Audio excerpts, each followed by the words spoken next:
Hi, good evening. I'm so glad to see very many of you familiar names here. So I'm Siew Ling from Singapore Teachers Academy for the Arts. Welcome to this edition of the NIECARE webinar on collective free music improvisation, the value of music education and preliminary pedagogical framework. I'm pleased to introduce our speaker, Mr. Hoon Hong, who is a lecturer in music education at NIE. He has more than a decade of experience as a secondary school music teacher. He currently conducts music curriculum, teaching practice, creativity, and ICT courses for pre-service music teachers across diploma, degree, and PGDE programs. His research interests and publications include areas in free music improvisation, popular music, and creative curriculum designs. So we're in for a treat today because this presentation discusses the value of collective free music improvisation in music education, and it will introduce the preliminary pedagogical framework which we can consider for music teaching.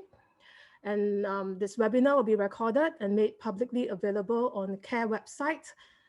So please feel free as you listen to this presentation to type in your questions in the chat box, because you could also key in questions or comments or thoughts, of what resonates with you in this presentation.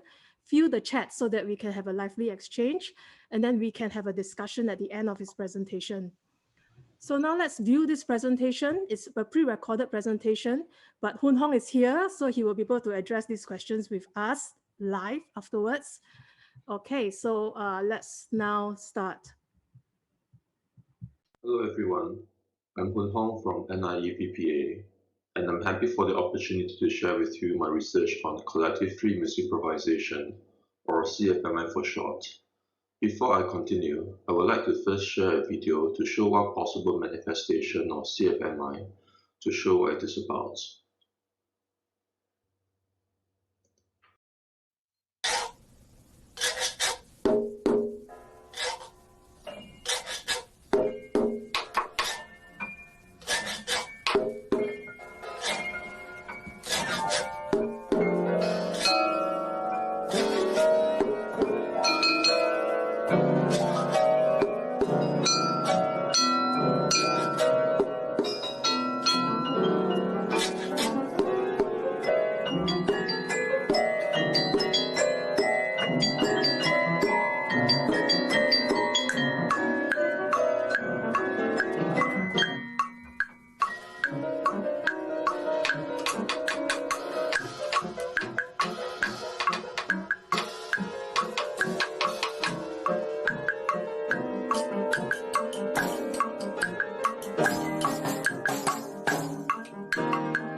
In these performances, the players performed with diverse musical styles using any skills and experiences they have, and they also vary styles and techniques in response to moment-to-moment situations.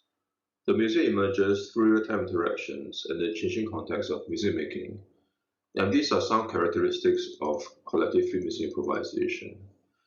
As it is very much an evolving and social phenomenon, it also potentially develops players' relationships and identity, communication skills, creativity and technical skills, and it also engages diverse musicians from different cultures by tapping on their diversities in the music-making process. In school music classes where students come from diverse social cultural backgrounds and possess different preferences and competencies, these benefits have some ramifications.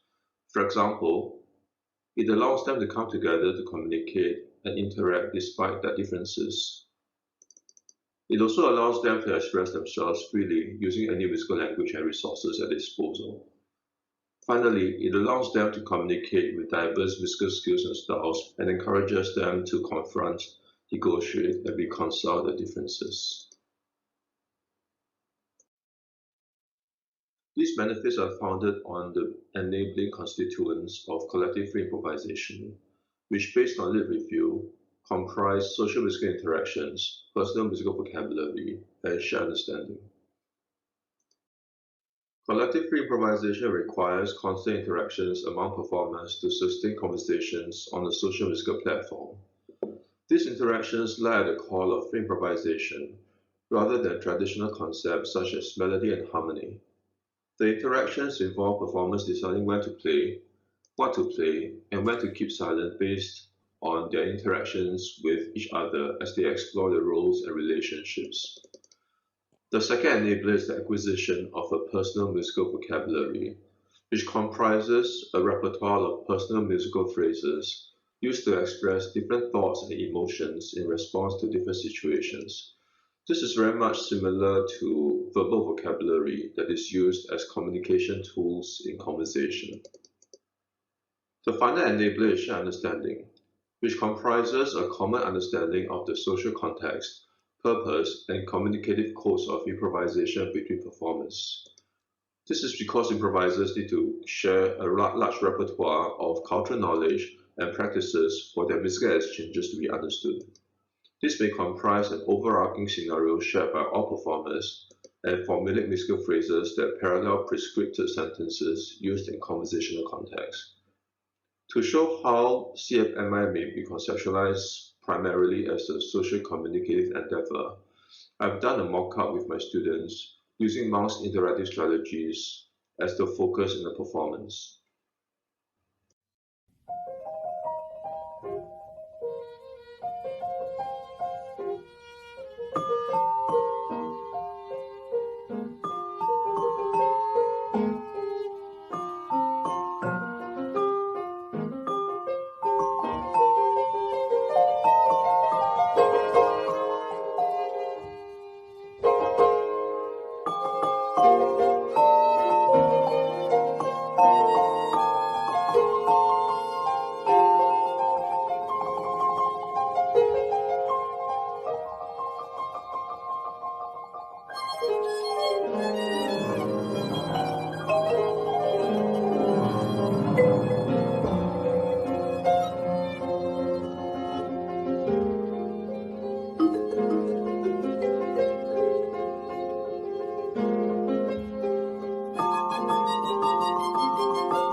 In summary, CFMI may be enabled through the development of social musical interactions, personal musical vocabulary, and shared understanding.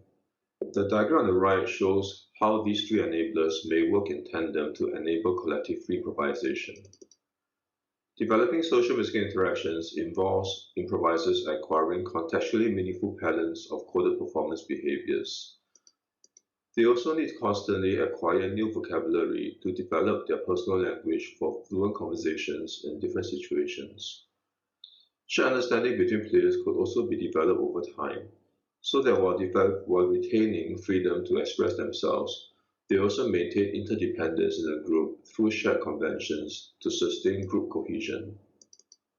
In the classroom, synergizing these three enablers potentially breaks down social cultural barriers to establish understanding and empathy between players, especially players who are diverse and unique, using music as communication. This has strong implications in music classrooms with musically and culturally diverse students, as it teaches the importance of negotiating social cultural differences through communication while respecting individual trajectories. I presented the enablers of CFMI, and I'll next summarize current approaches to developing improvisation in the classroom to show how they are not adequate for developing CFMI. Literature on current improvisational approaches for music classrooms suggests that the acquisition of musical skills and knowledge is the focus of improvisation. This development of skills and knowledge largely follows a sequential, scaffolded, and stage-based approach that begins with very strict musical parameters within which students are allowed to improvise, before gradually allowing them more freedom as they gain musical literacy. This slide shows a comparison between the enablers of CFMI in the left diagram and existing classroom improvisational approaches on the right. Literature on CFMI pointed to the three enablers as the foundation of the practice, where skills and knowledge are often emergent through social constructivist learning.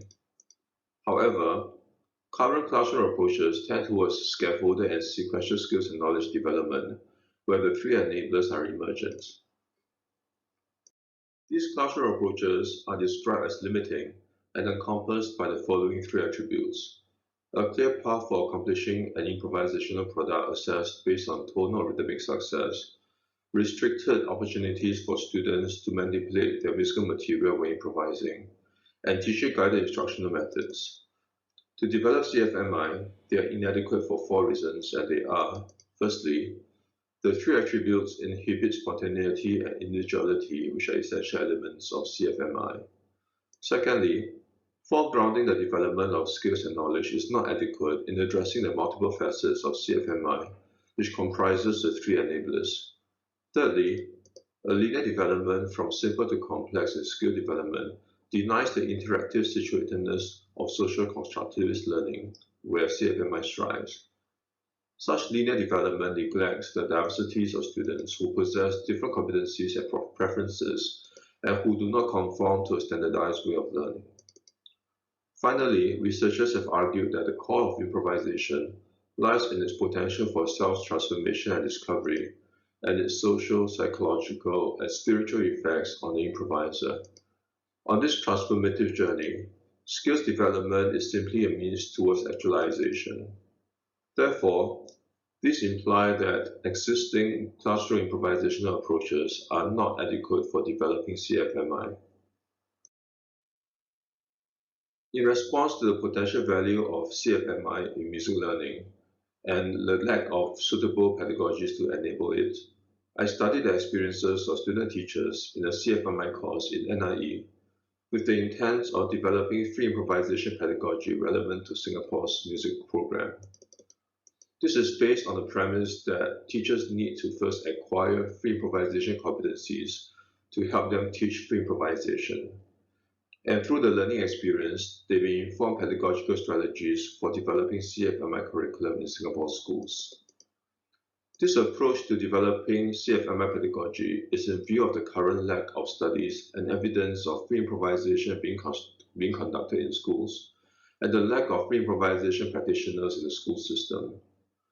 Therefore, to introduce CFMI to schools, it is necessary to train student teachers in its practice to inform learning strategies relevant to CFMI. With this in mind, I examined the experiences of student teachers and myself as instructor in a CFMI course in NIE with the intent of developing free improvisation pedagogy relevant to Singapore's music program. In this course, student teachers collaboratively developed CFMI competencies under my facilitation, and through the experience, they provided recommendations for developing CFMI curriculum for Singapore schools. The research procedure of this case study comprised two segments. The first involved collecting written surveys and scheduling one-to-one interviews to obtain student teachers' music and teaching background information. And the second involved the implementation of the course, where I conducted the study and reviewed data obtained through surveys, interviews, improvisation sessions, field notes, and teaching resources. The course format and content were derived from my lit review, including literature on the three enablers, which was used as content for the course. Each improvisation session ended off with a focus group discussion, where student teachers discussed how their learning experiences informed their understanding of CFMI in music teaching and learning. The curriculum schedule shows which of these three enablers was foregrounded in each session. Participants in the research comprised 9 student teachers who were final year NIE students and myself as course facilitator. The student teachers had completed most music courses and school attachments and were therefore able to relate CFMI to actual classroom teaching contexts to address the research questions. This table shows their main instruments, musical exposure, and instruments used in the course. Findings review participants' recommendations for developing CFMI curriculum for the PLS music program based on their experiences in the course. These recommendations were informed by discussions with them, as well as observed behaviors as they learn to improvise. As I present the recommendations, I will organize them into a curriculum framework to guide the piloting of CFMI in music classes. These recommendations are based on the conception of CFMI as a social communicative endeavor encapsulated by the three enablers. And as this is an exploratory study in an under-researched field, the recommendations are indicative and serve as content for ongoing discussion and not for generalization purposes. Following this study is the need to bring these recommendations into classrooms from which more data can be obtained to refine free improvisation pedagogy. 3 issues to be considered before implementing the CFMI program. Firstly, teachers and students could co-define CFMI to gain a shared understanding of its nature and purpose. And from this understanding, learning outcomes could be framed to guide students towards these purposes. The enablers of CFMI could guide the formation of this common understanding, which could shape learning outcomes such as communication and collaboration skills, entrepreneurship, creativity, and reconciliation of differences, which are competencies that the participants reported acquiring. These learning outcomes align with the second aim and 3 learning outcomes of the PLS music syllabus, as well as the 21st century competencies. This implies that designing CFMI curriculum with these LOs could facilitate the entry of CFMI into Singapore schools by aligning it with institutional outcomes. Teachers could also consider ways to overcome students' lack of instrumental competencies, which could limit their improvisation. In the study, participants devised strategies to overcome the issue, such as playing within their technical means by focusing on interactions, since the emphasis of CFMI is not on technical brilliance, but on communications and collaborations. They could also use virtual instruments, such as iPads, with sound instruments that they would otherwise be unable to use due to technical limitations or availability of instruments. Finally, teachers could also consider supplying the music room with a good number and variety of instruments, so as not to limit students' creativity.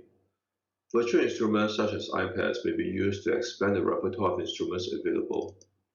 In addition, the timbres, registers, and playing techniques of instruments could also be considered to ensure that there is sufficient differentiation between them. This differentiation is useful for players to distinguish their sounds from others, so that they can hear their sounds in relation to other players when interacting. Finally, conducive spaces for separate group practice sessions could be considered. In the free improvisation course, participants reviewed ways in which CFMI may be developed through the 3 enablers. While free improvisation emphasizes freedom of expression, student teachers felt that it is still important to equip students with necessary learning strategies so that they are not totally clueless about ways to develop and grow when improvising together. Taking on this perspective, the 3 enablers could serve as a useful learning framework to drive learning outcomes in free improvisation classes. Among the 3 enablers, participants indicated that social musical interactions form the core of their CFMI experiences. Social musical interactions often emerge naturally as student teachers interacted with each other. The interactional strategies deployed were often intuitive, incidental, and emergent as they performed, suggesting that didactic instructions on interacting are not necessary before they are used in performances. This aligns with literature which reviewed how musical form emerged through ongoing situated interactions at CFMI. Pedagogically, the teacher could facilitate this process by video recording and then reviewing students' performances to make conscious what went well and what did not during their performance and help them develop their improvisation over time. However, participants also felt that it is useful to formally introduce interactive strategies to students to direct their CFMI learning more consciously. The following is a list of strategies participants adopted that may develop students' interactions in the classroom in a more conscious way. For students who are just starting out, the teacher may introduce interactive strategies that are easy to perform to scaffold the learning process. For example, they may work in small relationship groups, use simple musical ideas to interact, allow sufficient time to listen and respond to each other, and orderly passing of authority. As the students become more experienced in interacting with each other, they may be introduced to more difficult or challenging strategies, such as listening and responding to different players at different times, and consciously challenging each other through interactions.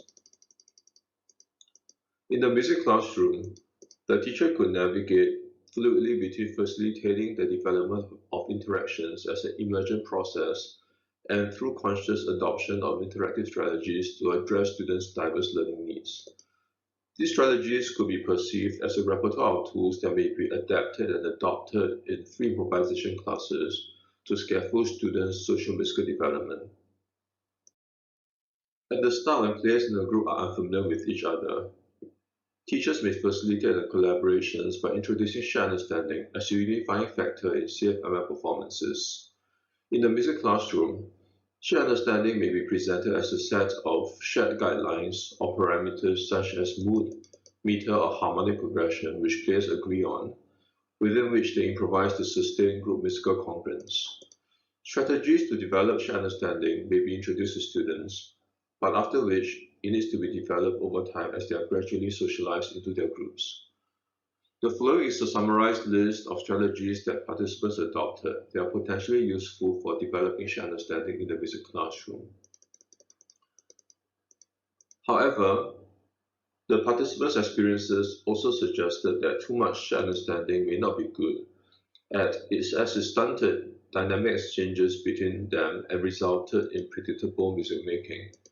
A level of difference in shared understanding is therefore necessary for rich dialogical exchanges to occur between players to encourage inclusivity, prevent stagnation, and also energize performances.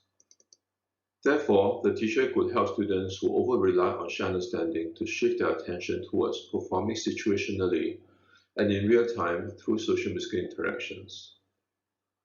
Personal musical language was essential for the student teachers, as they felt that they needed personal musical voices to converse with fellow improvisers musically.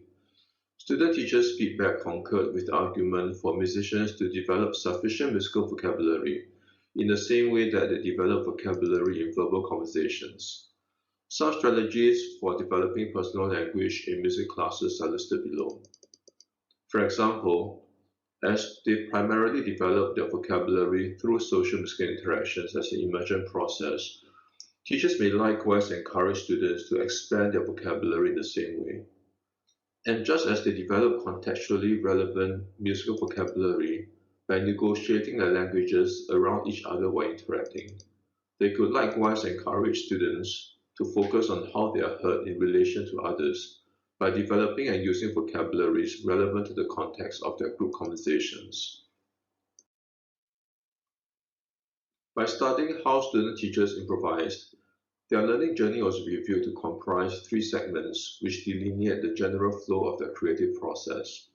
In segment 1, they grappled with establishing common understanding to improvise collectively and achieve musical congruence while interacting. In segment 2, they developed greater fluency in deploying musical resources to interact and more frequently allowed their music to break out of existing musical conventions. And in the final segment, group sound emerged that was unique to their groups as they collectively established individualistic ways of interacting with each other while at the same time expressing themselves.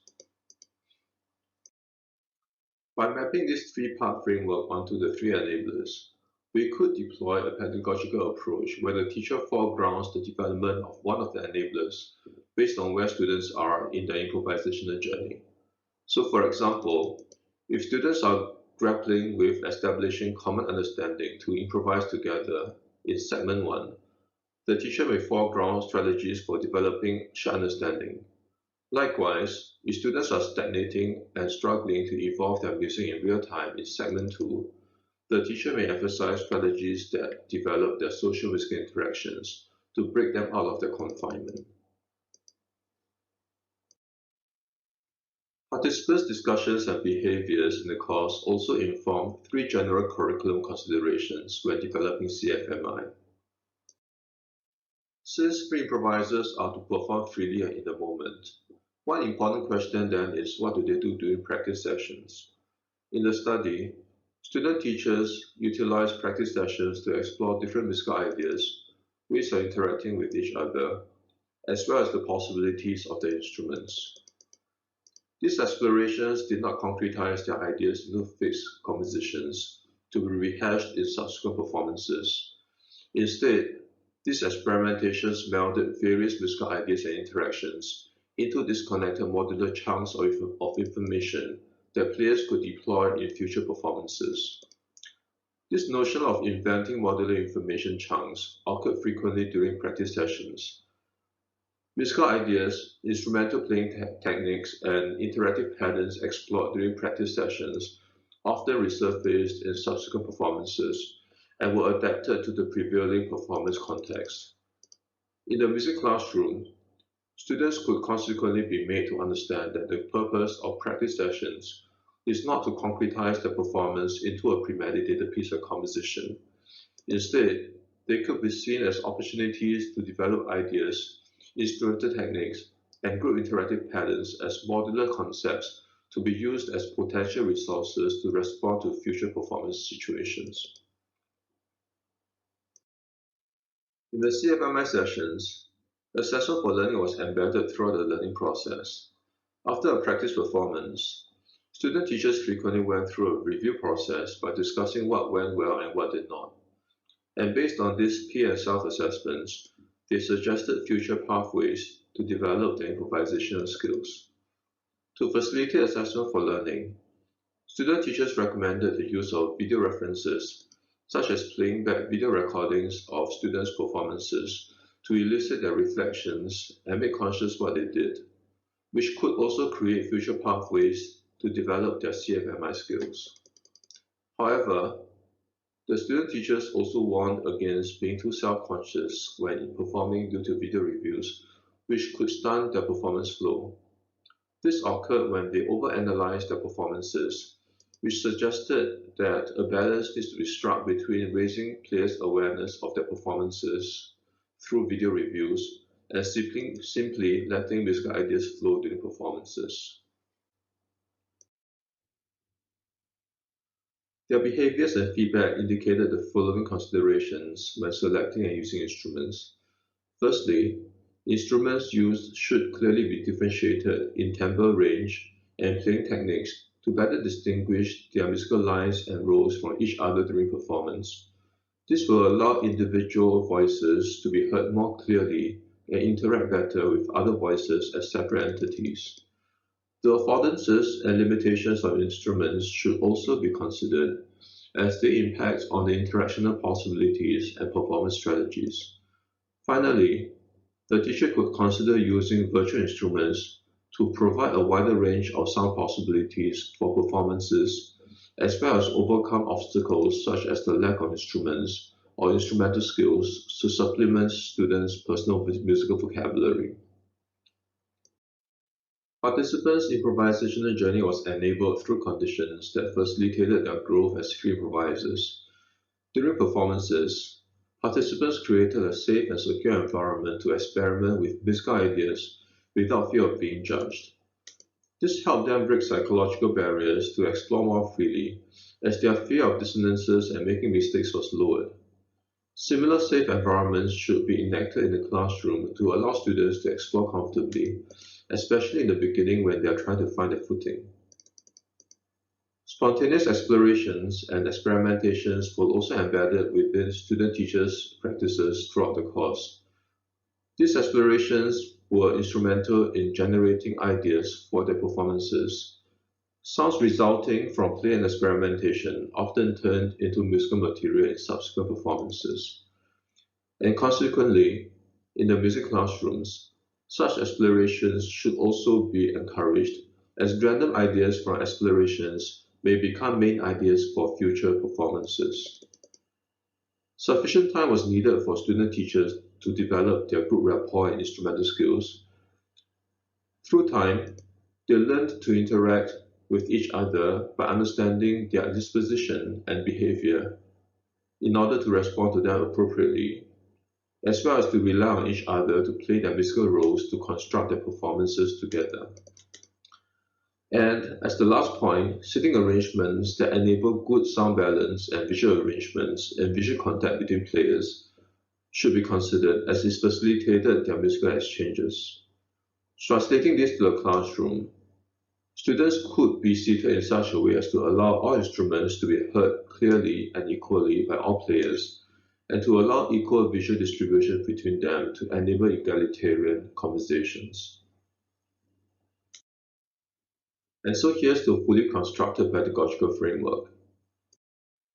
Before implementing a CFMI program, the teacher could define what it is to guide the framing of learning activities and outcomes, and also consider students' instrumental competencies and available classroom resources. To develop students' improvisational skills, the teacher may work on developing their social musical interactions, shared understanding, and personal language by using strategies presented earlier. As student teachers' experiences suggested that the CFMI learning journey comprises three segments, the teacher may foreground the development of one of the three enablers in each segment, depending on which is the most needed. While developing the three enablers, the teacher could also consider general curriculum considerations, as well as enabling conditions that facilitate students' growth and development as skill improvisers. The purpose of this pedagogical frame is to suggest a preliminary way forward when implementing CFMI in schools, given the lack of research in this area, to be explored further in subsequent studies. It is also made with the understanding that the actual process, like any creative endeavors, is messy and haphazard. Therefore, actual pedagogical strategies deployed will require vigilant diagnosis by the teacher to determine students' learning needs in dynamic classroom situations. Leveraging on findings in the study, further research may explore actual implementation in schools using a pedagogical frame as a guide. Student teachers' uncertainties regarding assessment in schools opens up another research possibility.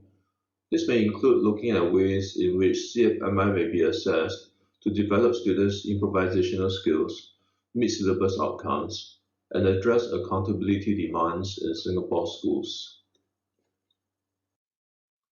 I would like to end off with a video to illustrate what CFMI could look like in the music classroom with the use of classroom instruments, where social musical interactions are foregrounded.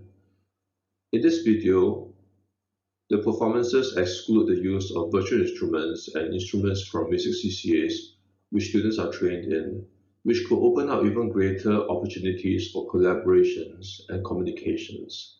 And with this, I thank you.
All right, thank you very much, Hoon Hong. Thank you, Mr. Hoon Hong, for the very interesting presentation. So there's a very interesting ideas about how you could carry out CFMI. There are interesting considerations, and also he has suggested ways in which you could even facilitate this. And you could see also the value proposition for such a pedagogy for our music education landscape. So I would like you to post your questions or thoughts into the chat. We have two questions so far in the chat. I think okay, let's deal with Su Juan's one because I think that is a bigger area. So I thought that'd be quite an interesting um, idea for Hoon Hong to respond to. Su Chen says that I really like that there's a strong emphasis on social interactions and communication, musically or verbally, between collaborating participants. In some ways, it is learning with ZPD, which is like zonal proximal development. And this is a term that teachers use to talk about how we can engage students with increasing difficulties with an understanding of their readiness as well. So Sujan is curious about your thoughts of the challenges students with poor social communication skills. For example, if they are diagnosed with autism, so how might they respond, or how would they face music making in this type of settings? Yeah, actually, that's okay. Yeah, that's actually a very, very good question, and also something that I'm thinking about as well, because essentially the whole pedagogy is based primarily on social musical interactions as the foundation of the whole practice. So, to me, I think that rather than thinking that because they don't have good social skills and all that as an impediment, could we frame this as an opportunity for them to develop their social musical interactions through music? Yeah. So, in terms of the practical applications or implications in the classroom, perhaps we could start with, for example, smaller relationships. So, I mean, usually we talk about CFMI. It's actually it could be a big group, like a four students in a group. But then, for people who face challenges communicating and they are like locked within their whole own world, whether it's possible to look at getting them to interact with friends first or someone that they are very familiar with and using simple ideas like just copying and adapting and before introducing more complex interactive patterns to the student as he or she becomes more comfortable with interacting. I also think that this question is very interesting because then it also begs the question whether this can be applied in a special needs situation, whether people with difficulty trying to reach out to other people, whether this pedagogy could be a window towards mediating situations where we have students that, yeah, that have difficulty interacting and communicating with other people. Right, and this is probably one of the interesting areas for research as well, whether this is actually a possibility. Yeah.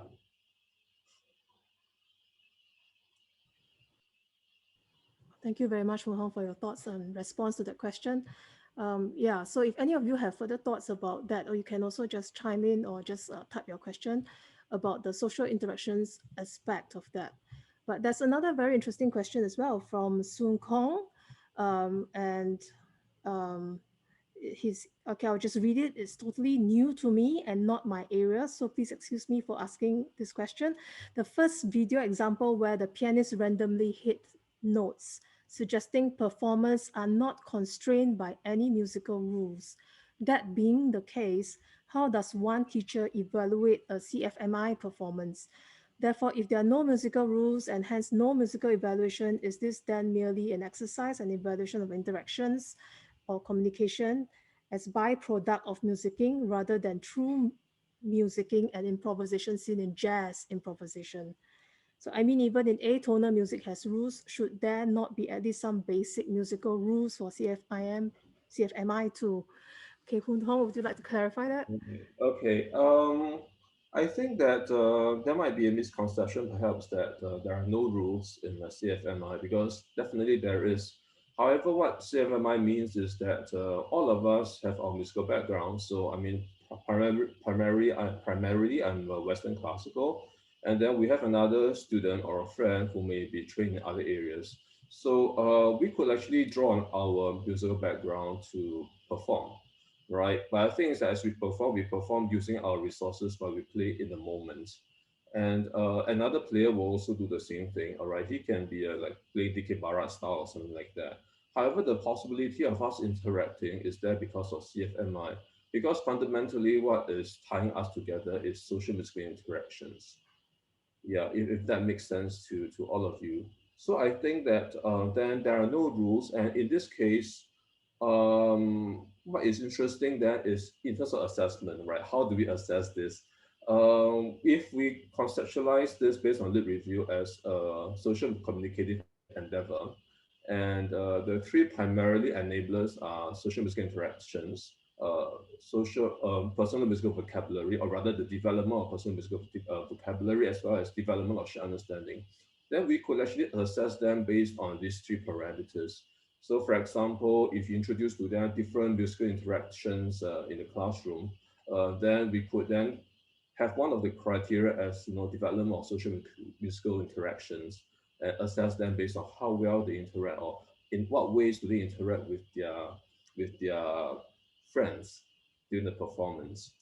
And likewise, if you introduce to them the idea that they need to expand on their musical vocabulary, and you introduce to them different ways of developing their musical vocabulary, then you could possibly then assess them in terms of the range of vocabulary they use to interact and connect with other players within the context of the performance.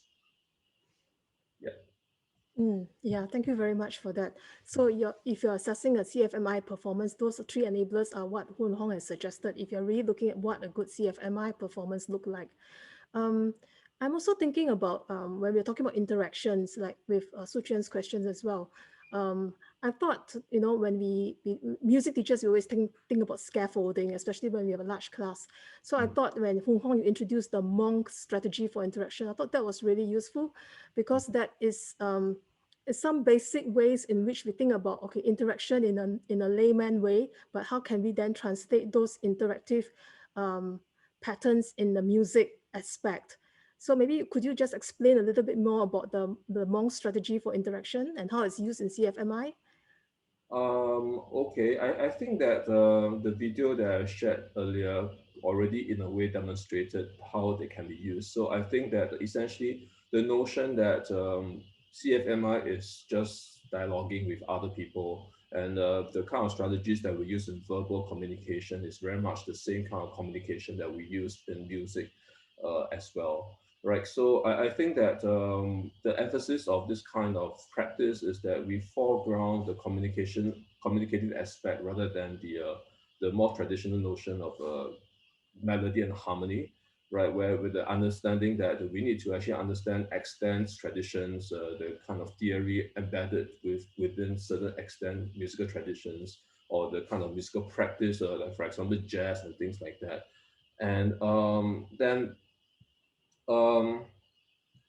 how do we um, think about the communications outside of all these extended traditions is actually through this communication tools that we actually have seen.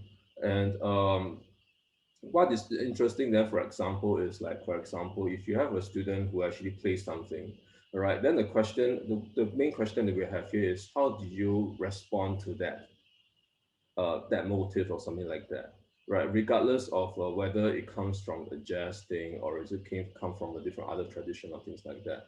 And so we have, for example, if it's copying and imitating, that it will be like essentially just saying I agree with you in verbal conversation. If I play something that is very contrasting, then that is essentially, I disagree with you. Or there could be occasions where I don't say anything at all, right? And that's allowing, right? And that's essentially these are the things that we can actually think about when we actually teach music, to actually direct them to the possibility of music being part of daily living and part of what we do as a matter of course on the daily basis. Mm. Yeah. Yeah, so those are very useful to reiterate, like I like the interaction, specific strategies that you were highlighting just now. I think Sujan has also extended from her question, and she asked if she's right to say that CFMI is about equipping students with improvisatory skills, and then students use these tools to put a performance together. So the question then is, how do we guide students to put the performance together without imposing a performance structure to students? How to teach them to respond to music? Yeah, these are actually very practical questions and quite challenging as well. I can only say based on my experience facilitating CFMI in my classroom. So what I did was to actually introduce to them enablers. So the three enablers, as I mentioned. So it could be a session where we could introduce to them, for example, social music interactions, and then introduce to them the Monk's 8 interactive strategies as possibilities, right? And then give them maybe a long time to actually experiment, to actually interact and explore the different ways of using those strategies. But then there's no need to impose and require them to use all 8 strategies, for example, right? But nevertheless, to introduce these as possibilities for interactions. So I think that could be one possibility.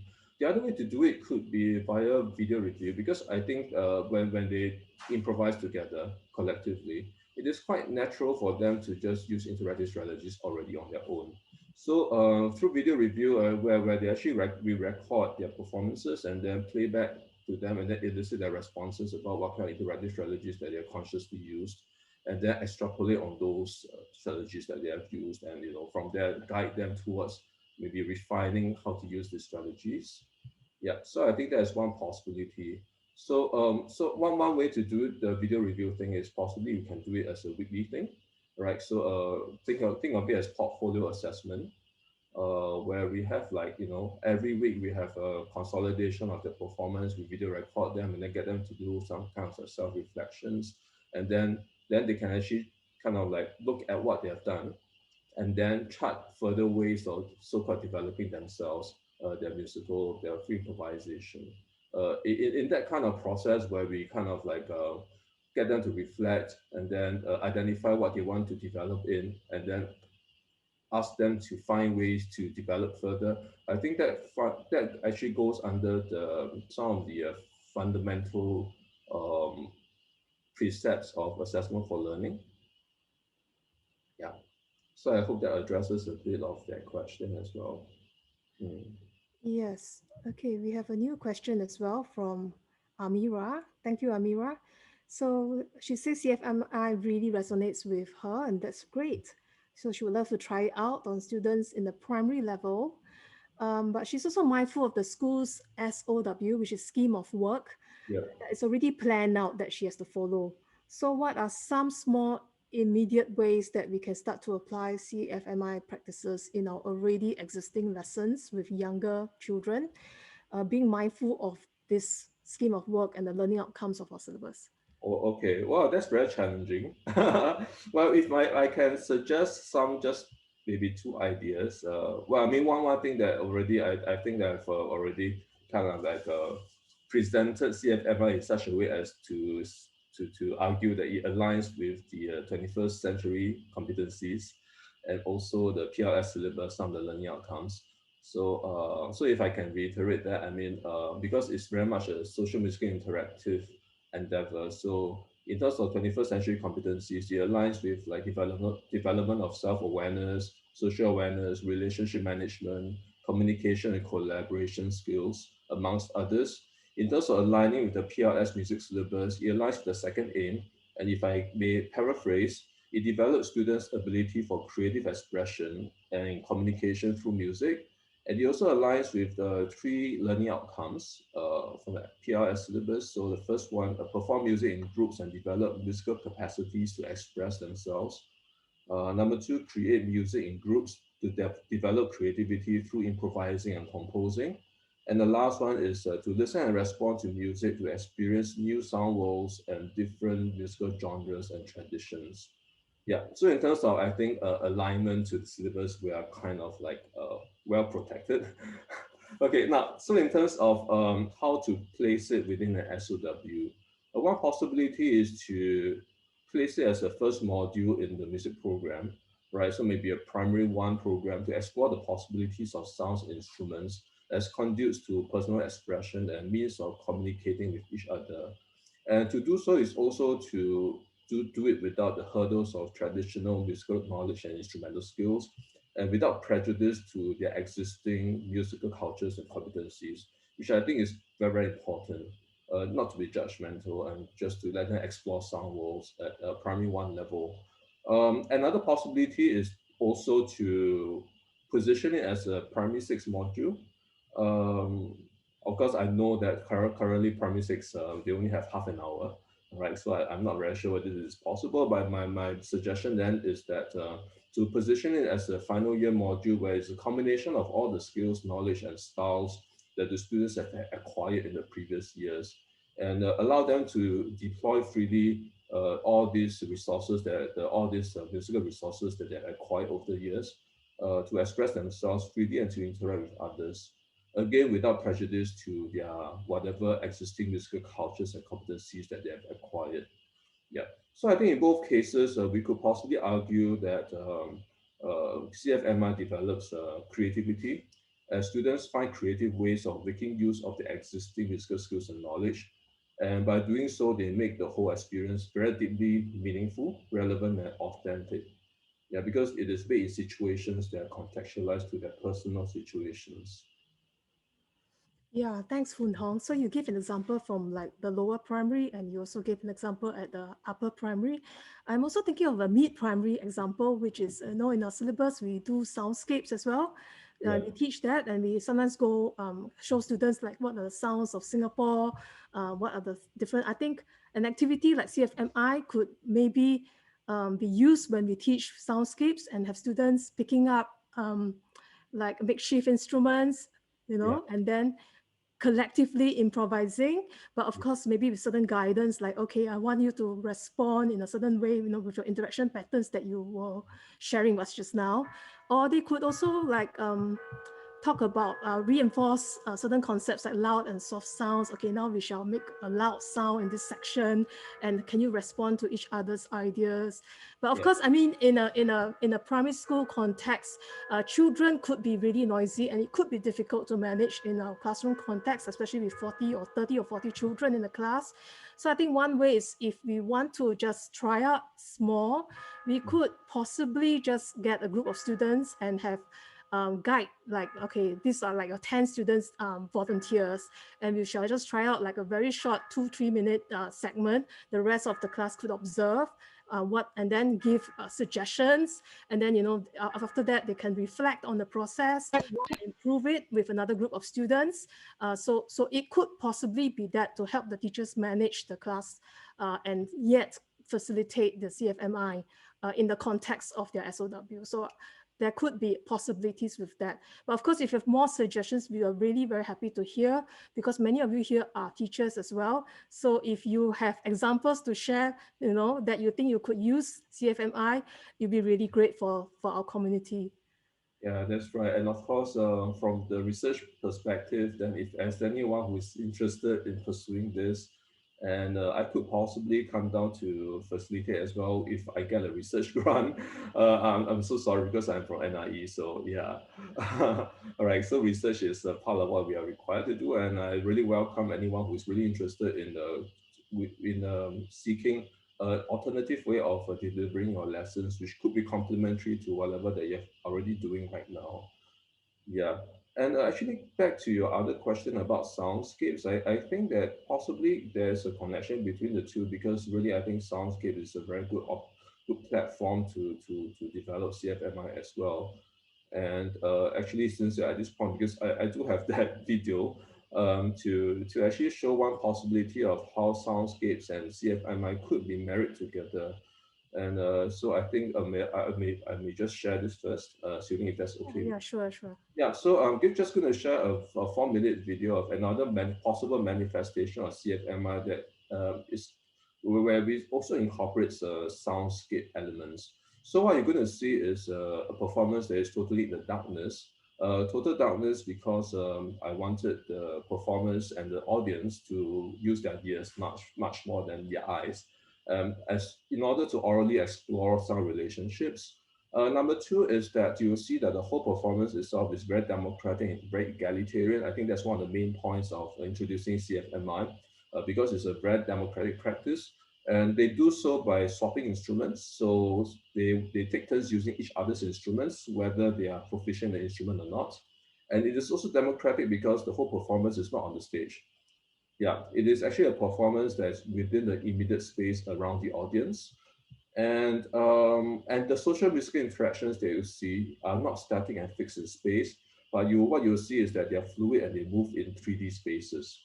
And the last point I want to make is that these social music interactions that you're going to see, it involves interacting with the audience as well. So audiences are part of the equation, and as the performers perform, they also move and vary sounds by actively considering what the audience may experience from their actions in the moment. Yeah. All right. So, Zoo, if I can trouble you to share the video.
Yes.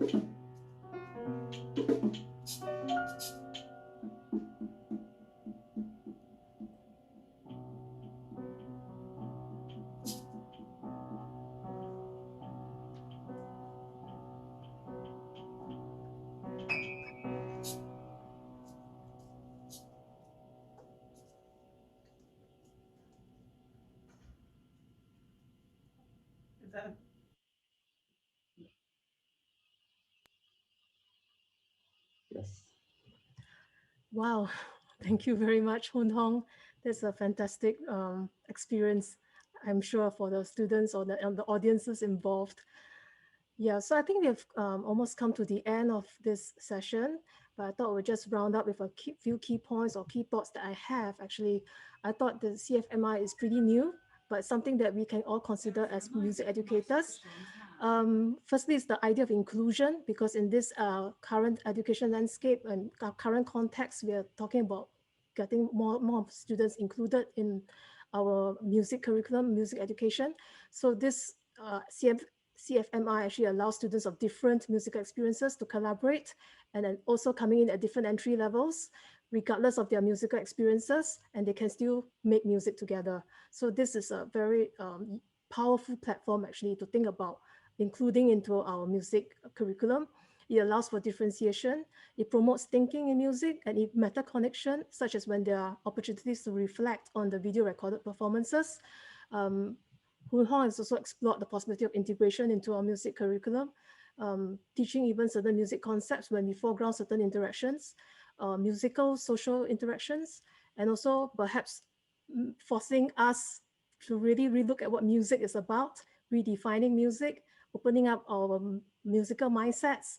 And of course, the conditions for this to really take place is it requires flexibility on our part as educators and also an open mind, and having some resources like perhaps classroom instruments or even makeshift instruments, and also providing a safe environment for our students to be able to participate. So I think that's all from me. Hoon Hong, do you have any final piece of advice for us? I just want to thank everyone for being here and the opportunity to share with you some of my research and work. And hopefully they'll be helpful for your career, whether it's in research or teaching. And also like to thank CARE as well as Chua for the opportunity to share my ideas here. Thanks very much. Thank you, everyone. Thank you.